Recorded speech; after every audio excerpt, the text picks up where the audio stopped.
Have you ever thought about this? What would you do if you were in a car accident and the driver who hit you left the scene?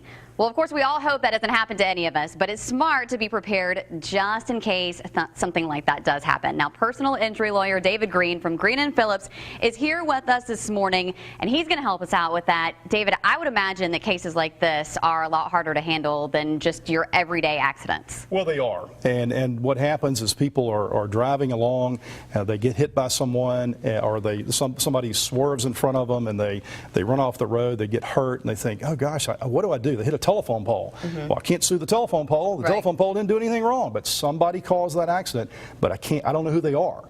The police officers are called out. They explain the accident. It's a single vehicle accident case in the accident report. And they say, well, who do I sue? What do I do? I guess I'll just let it go away and suffer my injuries and just deal with it.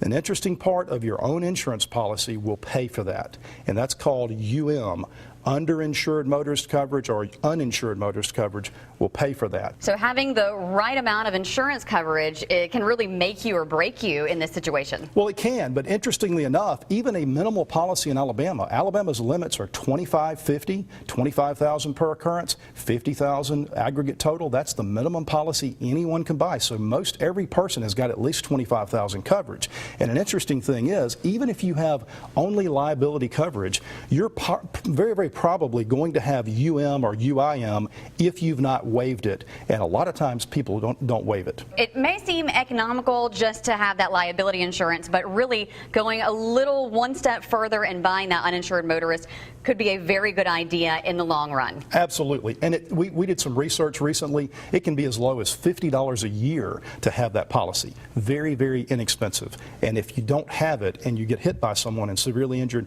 you're going to need it. Now tell us about this, the phantom vehicle. Explain that. It can be the white van that swerves in front of you, and you explain to the police officer, a white van pulled in front of me. The officer says, well, where's the white van? The white van's not here. Well, it's the phantom vehicle. Okay, it could be a white van, a black van, a brown van, doesn't matter.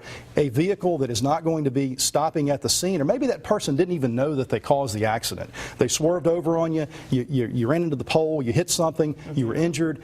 That is a phantom vehicle case. Underinsured motorist coverage or uninsured motorist coverage will cover that type of injury. The other situation is if you have additional cars in your household, those policies, a personal injury lawyer can stack those policies on top of each other and get you a sizable sum of money based upon what your injuries are. And if you don't know if you have uninsured motorist insurance, the best way to find out is just to call your insurance company, wouldn't you say? Absolutely. Very easy. So if you have any questions about that, call your insurance company. And if you think you need a personal injury lawyer, you can always call David Green. He's at Green & Phillips. And we have that number for you on your screen. You can see it there. And you can also go to our website and get it, fox10tv.com. It's on our Studio 10 page. Thanks so much for being here, David. Thanks for having me.